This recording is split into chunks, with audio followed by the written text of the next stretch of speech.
This is a legal disclaimer. Mike Garrick is not a medical doctor. His opinions regarding health, healing, fitness, and psychology are based on his own personal experience. If you have any illness, disease, or injury, we advise you consult a licensed medical professional. The following statements have not been evaluated by the Food and Drug Administration. These statements are not intended to diagnose, treat, cure, or prevent any disease. Hey guys, this is Mike Garrick with Mind Nutrition Body. And today we're going to be talking about cold and flu combat, creating a powerful immune system. What we're going to be basing everything off of is responsibility and accountability. Now, responsibility meaning the ability to respond to any problem or challenge. And accountability meaning being accountable for your results, being accountable for your health and well-being. This is essential because everything is based off of being able to respond and also having the accountability of the results that you're actually getting. And understand this, the results that you get will be a direct reflection of what you're willing to do. Ultimately, what I'm trying to do for you guys, I'm trying to empower you to find your own answers. I want you to explore, I want you to take the things that I'm going to present to you today, and I want you to actually find your own answers, find your own tools, find the own things that work for you. And really important, I want you to use common sense. If something doesn't seem like it's going to work for you or you don't want to do it, then don't try it.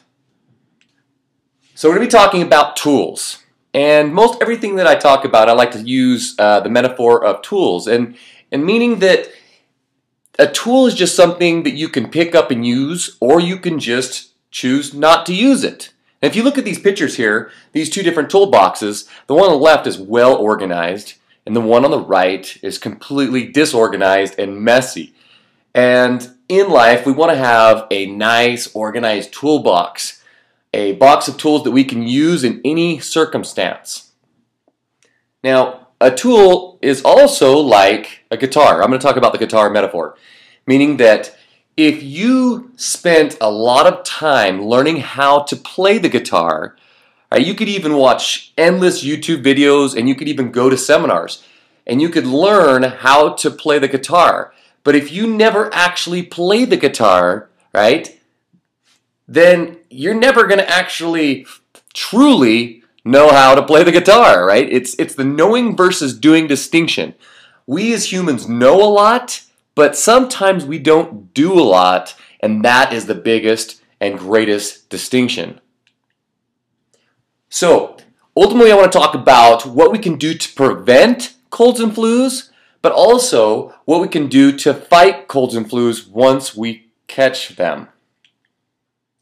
I'm going to be talking about 12 different tools that you can use, both conventional and non-conventional. Number one, washing your hands. Washing your hands is the number one way to prevent sickness.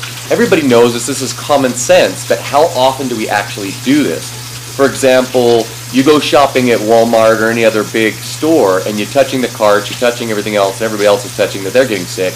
And then maybe on the way home you forget about it and you eat something on the way home. Here's a great experiment that shows how easy germs are spread. I put on this glow-in-the-dark powder that's going to simulate germs. This is what it looks like with a black light. Now I'm going to show you what happens when you wash your hands haphazardly. This is how most people wash their hands. Take it back to the black light. Look how much is missed, especially on the back of the hands and in between the fingers. This is after 20 seconds of really good, solid hand washing. Alright, this is going to be cool. Okay, check that out. Okay, obviously you can tell that I'm right-handed. Look at that, all up my face. Is there anything on my, oh, there's some on my head over here. Look at this on my shirt. Alright, let's take a look at my hands. I washed my hands off pretty good, so they look pretty good. You can see that. Still a little bit on that side. So now I'm going to take the camera off and we're going to walk around the kitchen. Oh, check that out. It's all over the place. Look at that, all over my pen. Okay, we're moving over here. And here's my phone. Okay, look at that. That was like 5 minutes of playing with my phone. Alright. So we're going to move on into the kitchen. Look at that, there's some on the floor. Let's go over here. Alright, look at that. As you can see, not so much on the handle, but it definitely got on the door and the light switch. Let's go over here and check out the, look at that, handle to the fridge. Let's go over here and check out the cupboard doors. The microwave oven, not too bad. A little bit on the doors over here. Let's go down here and see. You can see right here where I was washing it off. Oh, look at that, all over the kitchen sink where I was washing my hands off. Let's go in here to the bathroom and see if there's anything in the bathroom. Oh, boy. Lifted the lid. A little bit on the handle. Not much there. Number 2, fingers.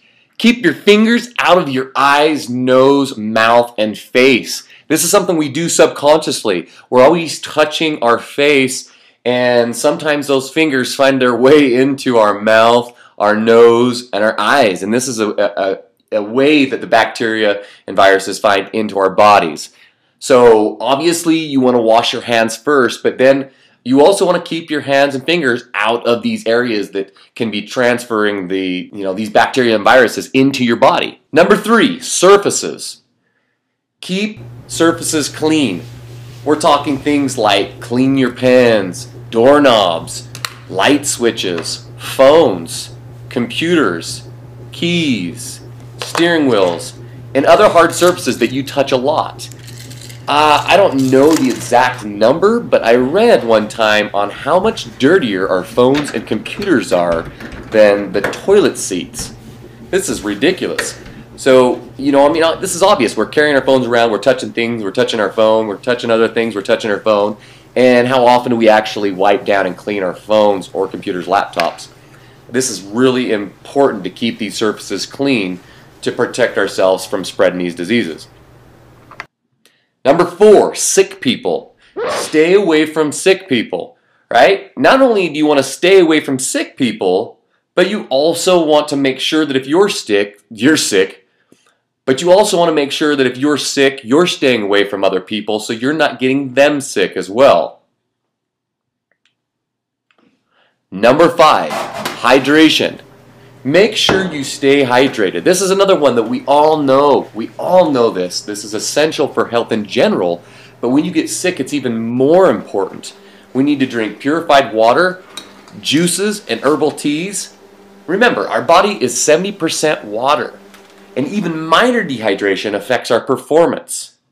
The best way to determine your dehydration or your hydration is through your urine. Your urine is a great indicator of your hydration. So here's a P chart that I came up with, or a hydration chart. And you can see 1 through 3 here, either clear or light yellow is hydrated. And as you get down into the darker yellows, you start getting into your dehydration. It's pretty obvious, and it's a great chart because it takes in everybody's individuality. Somebody who's a carpenter working outside in the sun is going to need different hydration needs than a office worker sitting in an air-conditioned cubicle, for example. So this is the best way to actually determine your hydration, but just make sure that you're staying hydrated. It's essential. Number 6, rest and recovery. You got to get your sleep. Sleep at least 8 hours. Remember, your body cannot recover if it's not getting its sleep. Now, not just sleep, but also downtime and meditation. This is a great way to reduce stress. Also, just remember, take the time off of work if needed. This is twofold. One, you're getting your recovery, and you're also not spreading something if you get it. Understand that when you sleep, your body needs to recover physically and also psychologically. And in sleep, there's 1 through 4 cycles, and then there's your REM cycles. 1 through 4, as your body is going deeper into this cycle, 1 through 4, your body will recover physically, right? Not just your muscles, but also like your heart muscle and your liver and your kidneys, your skin, your brain, all these really important organs. This is when they start to recover. When you get into REM sleep, rapid eye movement sleep, this is where you psychologically recover. You process dreams and memories, things like this. It's essential that you get down into these cycles. Now, the average person has about a 90-minute cycle, and we'll go through several of these cycles a night. So we need to get the proper amount of these cycles and also the proper depth of these cycles. So you want to make sure that you set up your sleeping environment so that it's conducive to sleep. So be careful about eating and watching TV where you sleep, because sometimes your body will become confused and it won't know whether it's time to eat or watch TV or go to sleep. So be careful about that. Also understand this. There was a really cool study by Dr. Kerry Kill, an MD out of, I think it was Washington State. And he did this great, I guess it was a presentation. It was about an hour long by the IAFC. It's called Part 2, The Effects of Sleep Deprivation on Firefighters and EMS Responders. And in this video, he talks about how, like I explained, that during these times of sleep, that your heart has to recover, right? So if you get under 6 hours of sleep for more than a week period, right, your heart can't recover, and it's equal to smoking 1 pack of cigarettes on your heart a day. So I don't know if you got that. Let me just say that again. If you get less than 6 hours of sleep a day for a week, it's equal to smoking 1 pack of cigarettes a day on your heart, because your heart cannot recover when you're not getting adequate sleep. So get your sleep. Number 7, nutrition. This is a huge topic here, but we're just going to go through some basics. Number 1 is whole foods. Now, this is one of my biggest things that I tell people is you want to keep replacing processed food with whole foods. And when you're sick, you need a lot more nutrition than when you're well. So this is even more important time to actually eat more whole foods. But this also depends on how sick you are. If you're really sick, stop eating whole foods altogether and go right to fresh juices and water. Basically, you're fasting from whole foods. But you still need your nutrition, so juicing is the best way to get concentrated forms of nutrition and hydration all at the same time, and your body doesn't have to spend a lot of time digesting those foods. It can go to actually fighting off these bacteria, these viruses, these invaders. So fresh juices, extremely important. Superfoods, you can also use superfoods. And I'm going to show you a clip, and I'm just going to go through a few of those later on. Smoothies, use your blender. Blender is a powerful health tool. You can use, it's really quick. That's what I like about it best, is that it's super, super quick. A juicer can take about 20 minutes to juice and actually clean up. Smoothies, you can have a smoothie done in like under 2 or 3 minutes. And I like to throw this formula out there. This was a formula, I believe it was Joel Fuhrman that came up with, and it's H equals N divided by C. And that's health equals nutrition divided by calories. What that means is that you only have a certain amount of calories in your lifetime that you're going to consume, and you really can't afford to be taking in garbage calories. So your health is determined the nutrition per calorie. So you want to have more nutrition per calories, and that's what all these whole foods and juices and smoothies and superfoods will give you. Now, if you look at this slide, this is the average American diet. It's processed. Now, I'm not attacking America by any means, but this is actually becoming very popular all over the world, this processed, packaged garbage. I call it white death because it's slowly going to degenerate your body. This does not contribute to any kind of health and vitality. So you want to replace this stuff with some good whole nutrition. So let's go through some of that right now. Let's talk about protein. And when I talk about protein, I'm talking about lean protein. And now, Obviously, you've heard about omega-fatty 3s and like fatty fishes and things like that. That's important. Those are good fats. But you got to be careful about your saturated fats. Some saturated fat is really important, but too much, especially damaged and highly cooked and processed saturated fat, really damaging. So if you look here, you've got eggs and egg whites and chicken breast and turkey breast and different fishes and lean ground beef and shrimp and things like that. And then down here on the left, I've got some cottage cheese and some protein powders and some Greek yogurts, a little bit more processed there. But these are whole protein forms. And we move into your super low calorie greens.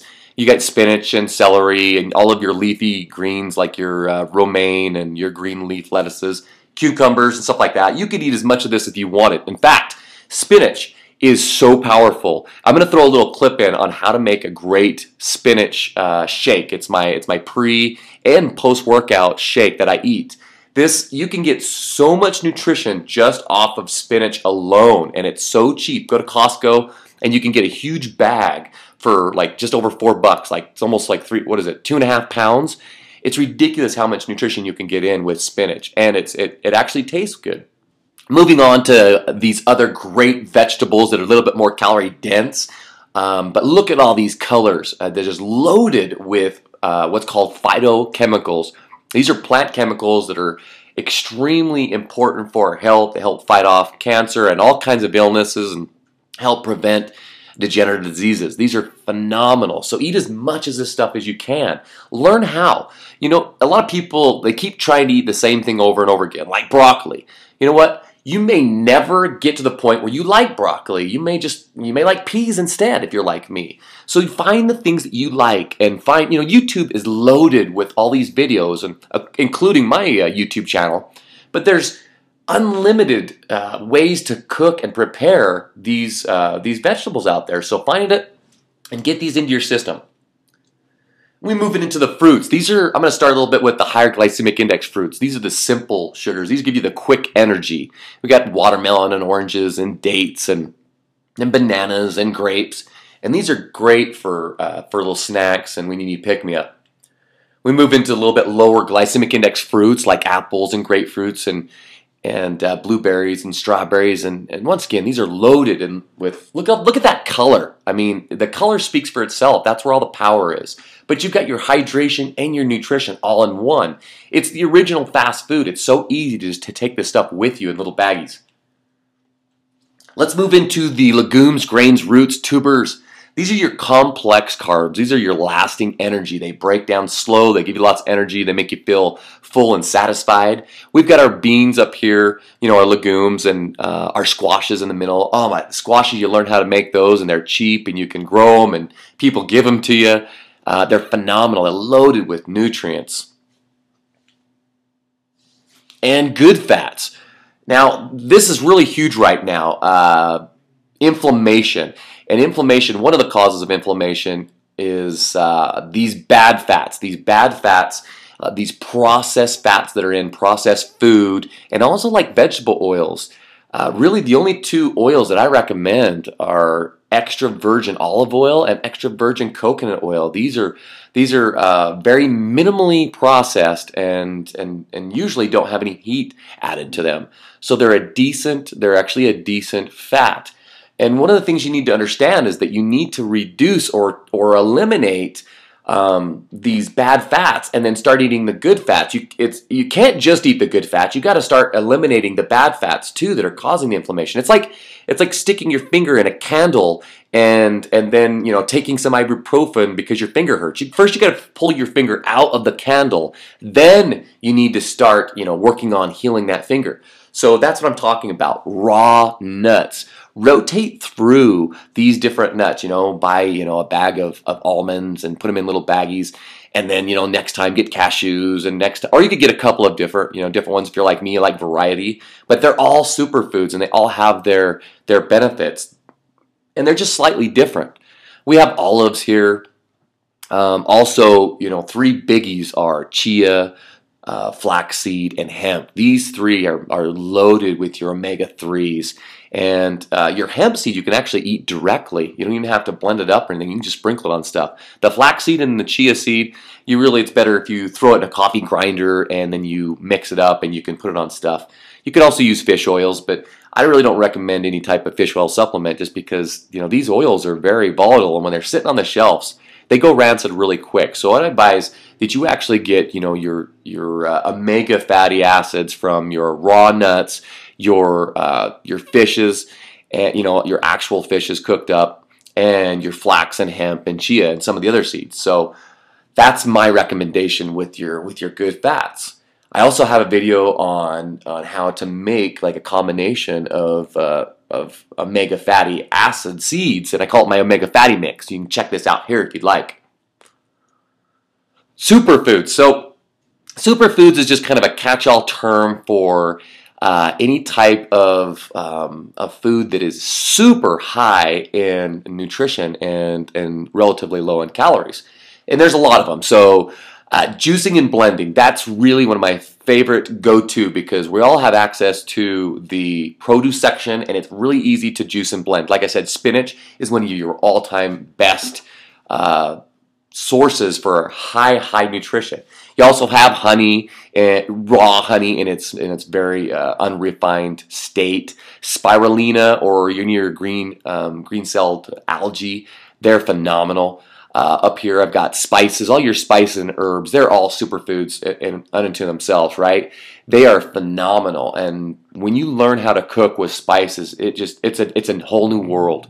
You got your sea vegetables, you have your nutritional yeast, you got all of your different types of mushrooms, and you've got aloe vera, which is absolutely amazing for your skin, taken internally or applied externally. Lecithin, bee pollen, raw cocoa, all these. It's just fun to experiment with these superfoods. So once again, it's just more nutrition per calorie. But I really want to accentuate and spend some time on one particular superfood, and that is garlic. Garlic is, if there was any one plant or one herb that was a silver bullet or was the cure-all, it would be garlic. Garlic is phenomenal. The problem is that most people, well, the problem is that it stinks, right? Everybody knows that. And that's the reason. I mean, not only can people not stand garlic, but bacteria and viruses and any type of foreign invader definitely does not like garlic. And this is the point. So when you take in enough garlic, it's unbelievable what it can do, not just for protecting you with your immune system, but so many other cardiovascular and other health benefits. There's volumes written about garlic. It's been around for thousands of years. Check it out. Get involved with it. Take a lot of garlic. When you get sick, take as much as you possibly can. So how do you use garlic? That's the question. People are like, well, how do I get that much garlic in?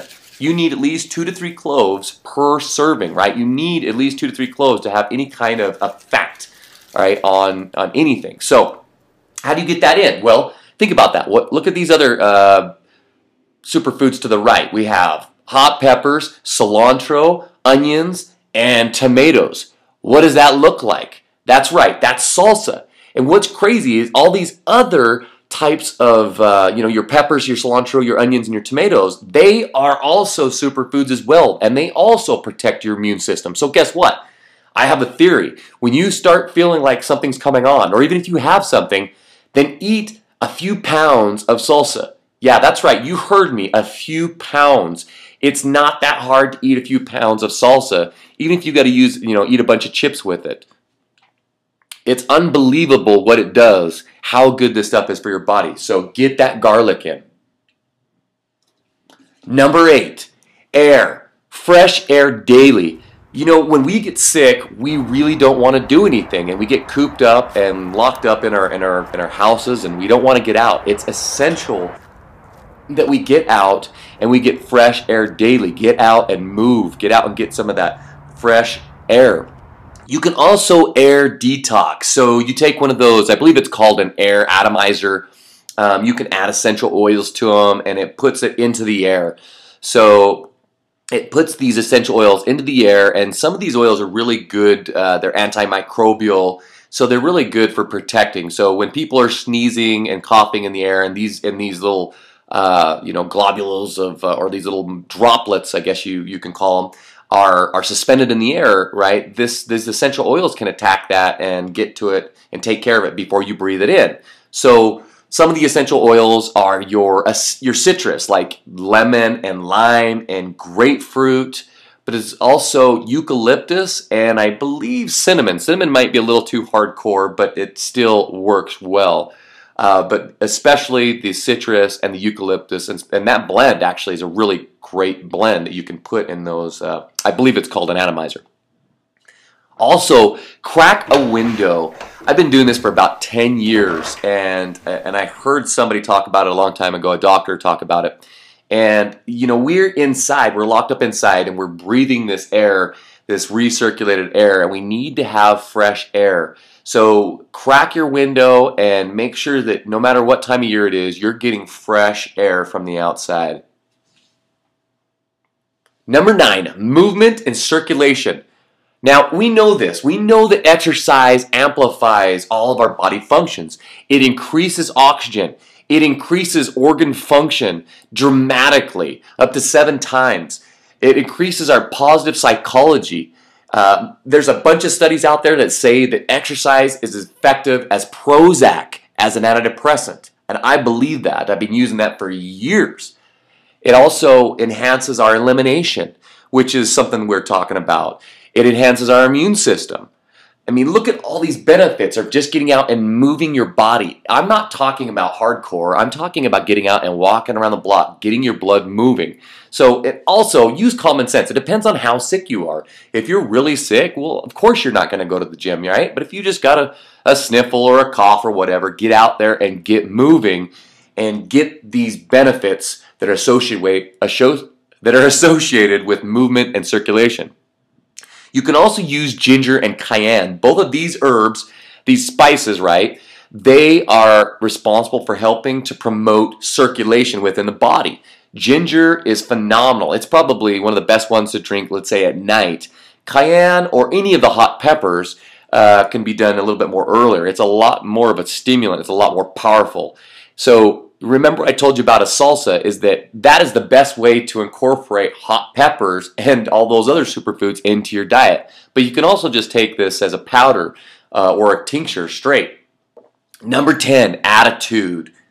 This is essential, and we know this. We have got to keep a positive attitude through all this. I mean, we are going to be miserable sometimes, especially if the whole family gets sick.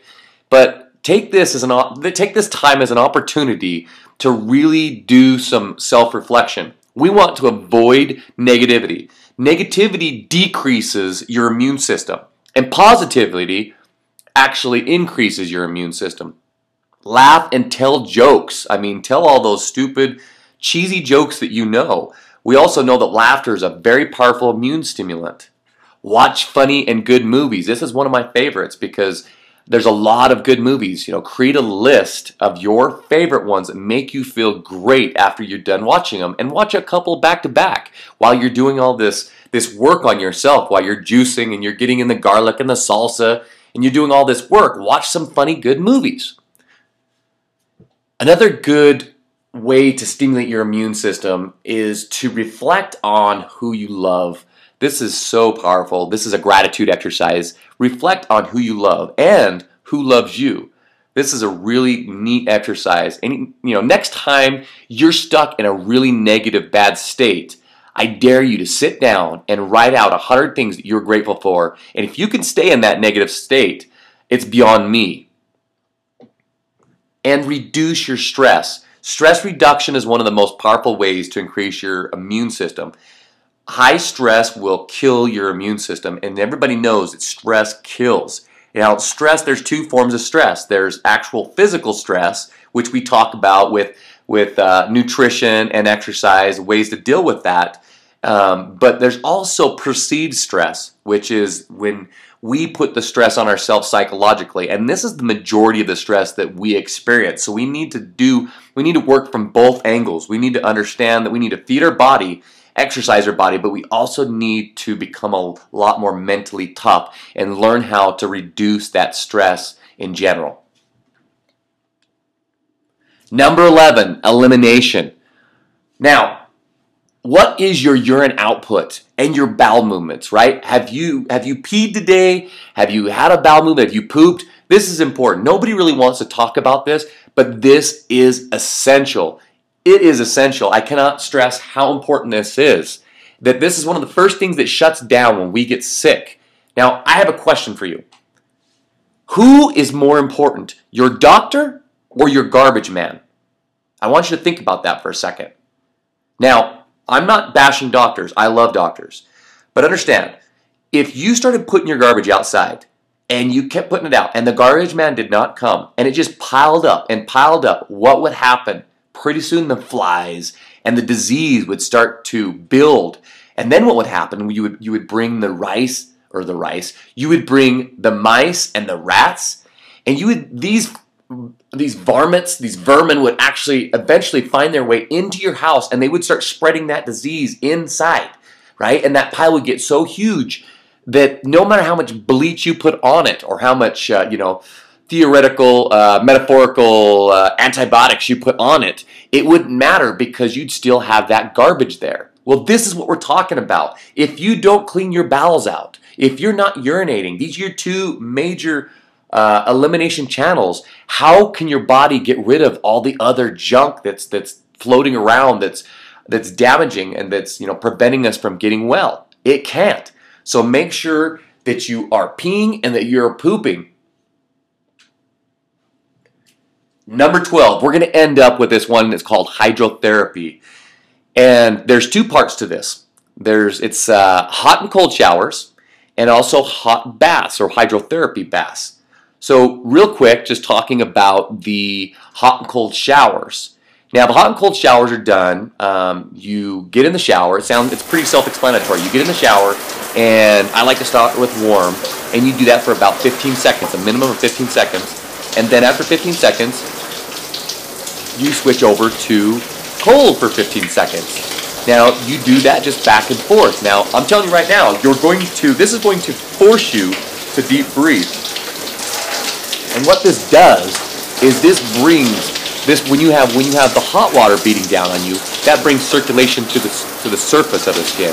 Then when you turn it to cold, it forces the blood back into the body a little bit more internal towards your core. So you're pumping your blood back and forth through your tissues. This is very, very powerful.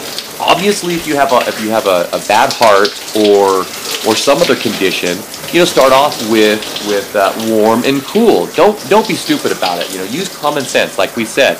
But this you can work up to a minute each rotation, and this is extremely powerful for not only when you get sick, but also for when you have any types of injuries that you need to heal faster. Because part of an injury is you need to get the blood flow to the area. So this increases blood flow to an area. It's very powerful. It forces you into deep breathing. It forces your pulse to get a little bit higher. It's almost like exercising, but you can do it in the shower. This one's best done first thing in the morning. The second part to this is hot baths. Now, this is the one I really want to talk about. This is extremely powerful, but it's also a little risky. With anything that's powerful, just like going to the gym and lifting heavy weights. There's always a chance you can drop the weights on your face and you can hurt yourself. So with any type of possible gain, there's also that risk. So you've got to be careful. I don't recommend that you do this alone. You've got to make sure that you don't get dehydrated. Before you do this, you want to weigh yourself before and after. You don't have to, but this is a great way to determine and make sure that you're not dehydrating, because you can tell how much water you've sweat out. You also want to have approximately 32 ounces of warm herbal tea or just warm water, because this will help stimulate this. And you want to do it for at least 20 minutes. Now what you do is you get into a hot bath. And you can take that hot bath and you just keep, adding hot water until it gets up to, a hotness that you can stand, but is actually fairly uncomfortable. And what you're doing is you're raising the temperature of your body. Now, the theory behind this is that every degree that your body rises in temperature, your immune system doubles in its function or its speed and ability to attack the viruses or bacteria that are in your body. This is extremely powerful. I've used this for about 10 years. And every time that I feel, this is one of my big guns, every time that if I feel something's coming on or I have got to get well within a day or two, sometimes I'll do a couple of these in a day.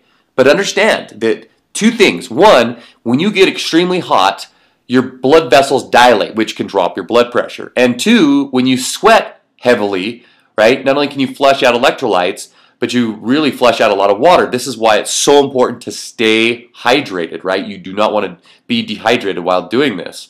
So both of those can drop blood pressure. So if you stand up, you could actually fall over. This is what's real, or pass out and fall over. So it's a really important. I don't recommend you do this alone, especially for the first, several times that you do it, just because you don't know yourself, you don't know what's going on with this, and it can be somewhat. I don't want to use the term dangerous. I've never had any issues with it, but some people could possibly. But it is extremely powerful when you're sick. So let's recap on the big guns.